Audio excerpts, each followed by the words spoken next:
I am sitting in the back seat of Eric's blue 1982 Toyota, skipping school with some of the coolest punk rock kids I have ever met in my life. It's Thursday, March 23rd, 1989. I am 15 years old. And up until this point, my life has been all about ballet lessons and church youth group and good grades. But I want it to be about spiky hair and black clothes and bad attitudes. And now it's happening. I have arrived, and we are on our way to Georgetown. Now, oh, you laugh. But this is Georgetown of the 80s.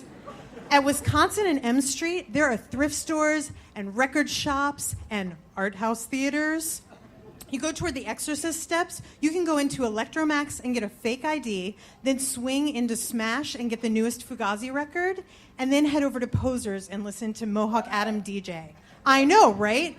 It is punk rock paradise, and from my Robert Smith hair to my blue Doc Martens, I am dressed the part. Eric's parking his car on Prospect Street, and Dave puts something on his tongue, turns to me and says, "Want one of these?" He's got small squares of paper on his hand. Now, I've read Go Ask Alice in junior high school, so I know a little something about acid. You feel groovy, you see cool colors, and it lasts for a little while, and then you're done. And plus the fact, I have such a raging crush on Dave that if he had handed me a steaming turd, I would have put it in my mouth. So I took one of the pieces of paper without even thinking, stuck it on my tongue, and swallowed it. So we're wandering around Georgetown, and I'm just waiting, and nothing's happening. And so I turn to them. "I don't think anything's happening." Oh, it's on. The next few hours can best be summarized in this way. I see grass growing out of the side of a house at 28th and Dumbarton. The Beatles make a lot more sense, and I am fairly convinced that the checkout girl at Commander Salamander has the keys to an underground monorail system. It's fucking amazing. So time just seems to speed up and slow down all at once, and I look at my watch and it's 5 o'clock, so I figure, oh man, I better check in at home. And I have one of those relationships with my older sister Jen that's sort of like we want to kick each other's ass one day and then we kind of love each other the next day, so you never know quite what you're going to get on any given day. So I decide to just play it cool. "Hi Jen, how are you doing?" "Erin, where are you?" "Oh, I'm at Tina's house. We're just studying, that's all. We're just studying like everybody else does." Okay, well, are you going to meet me at home or at church?" "Church?"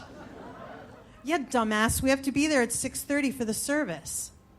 So, in my desire to become a degenerate, I forgot 3 very important things about this particular Thursday. A, that it's Maundy Thursday, which is the Thursday before Easter Sunday when Jesus and all of his disciples have the Last Supper. Okay, you might forget that. Fair enough. B, that it's the tradition in my church for the youth group to stand in the pulpit and read out of the Bible all of the verses about Easter. C, you see where this is going. I am a member of that youth group, so in 90 minutes' time, I'm going to be standing in front of the congregation, dressed like the whore of Babylon, tripping my balls off. So I turn to Dave, who's laying on the sidewalk next to me. Dave, how long is this supposed to last?" "I don't know, like 11 or 12 hours? So I start to weigh my options. Okay, I could try to sneak in my house and get incognito in some normal clothes, because right now I'm wearing a micro mini, ripped up stockings, and a shirt that says "Destroy" across the chest. But if I do that, by the time I get there, inevitably my hippie, non-religious mother will be home, and she will look through my dilated pupils with her hippie mom laser eyesight and ground me for like fucking ever. Or I can head to church. I mean, these are people who've known me my whole life, so I figure these are a bunch of Christians who love me, hopped up on forgiveness. They could potentially be the perfect babysitters for me to ride this shit out. Jen, I will meet you at the church. I will be at the church. So my friends take pity on me and they give me a ride to church, and they also give me a very large button-up shirt to try and cover up as much of myself as humanly possible. I sneak into a side door into the little powder room and try smoothing out my hair and washing my face, which has like Egyptian eye makeup and bright red lips. So when I walk out, I kind of look like a refugee who's been thrown by a tornado into a river. I walk into the John Calvin room where the youth group has all gathered. We're Presbyterian, what do you want? And as predicted, no one said a word about how I looked. Yes, their eyes got very big. Well, that is except for my sister. Erin, what the hell are you wearing? Clothes. I'm wearing clothes. So we get lined up in order and we start getting our parts to read. And I think either God has a really sick sense of humor, or my youth group minister is seriously passive-aggressive, because I get Matthew 26, verses 20 through 25. Those are the verses about Judas. I know. So 6:30 comes, we walk into the sanctuary. I'm trying to be as tiny as possible, but I'm not really tiny. I'm my full height, and I look like a war-torn refugee. And we sit in the front of the sanctuary, and I feel like all eyes are on me, because we're sitting behind the minister in the pulpit for the entire service. When it comes to our part, everyone is going around the room, or around the seats, and they're reading, and it's my turn. And I stand up. Shh! I say to the absolutely silent congregation. And as they sat at the table, Jesus said, "One of you will betray me."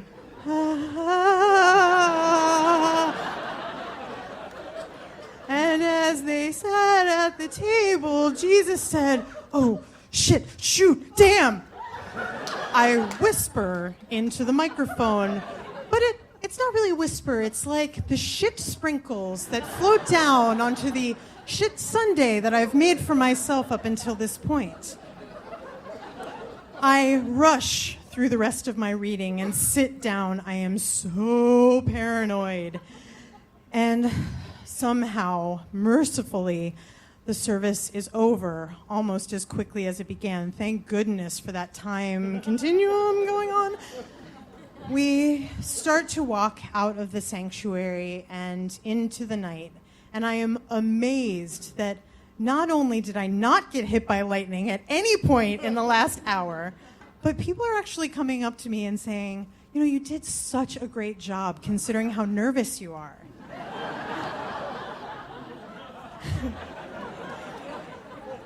I did, didn't I? And the acid is starting to wear off a little bit, and I'm starting to feel a little bit more normal. Only everything has changed.